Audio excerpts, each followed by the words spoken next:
L'initiative du groupe de la Haye a démontré une chose, l'application du droit international relevait principalement de la volonté des États. Pour mettre fin au génocide à Gaza, la trentaine d'États réunis ici à Bogota, sous la coprésidence de la Colombie et de l'Afrique du Sud, sont parvenus à un accord. Cette conférence se conclut par 6 mesures concrètes pour mettre fin à l'impunité d'Israël. Première, interdiction des transferts d'armes vers Israël. La deuxième mesure, c'est la fermeture des ports aux navires transportant du matériel militaire à destination d'Israël. La troisième, c'est l'interdiction du transport d'armes par des navires naviguant avec des pavillons nationaux. La quatrième concerne la révision des contrats publics complices de l'occupation illégale. La cinquième concerne le soutien aux enquêtes et aux poursuites pour crimes de guerre et crimes contre l'humanité. La sixième mesure consiste à soutenir la compétence universelle pour garantir justice à toutes les victimes palestiniennes.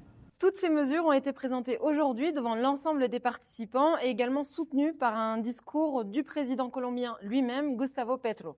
Ces mesures ont également été présentées devant les parlementaires colombiens au Sénat. À l'issue de ce sommet, j'ai pu accorder quelques interviews ici à la presse à Bogota, à la presse nationale, mais également internationale. Et j'ai rejoint un rassemblement de soutien à la Palestine qui se tenait devant le ministère des Affaires étrangères. Cette conférence d'urgence du groupe de la Haye n'est qu'un début, mais elle envoie d'ores et déjà un signal fort à la communauté internationale. Elle témoigne de la réappropriation par le Sud global de tous les instruments du droit international pour faire respecter les droits de l'homme.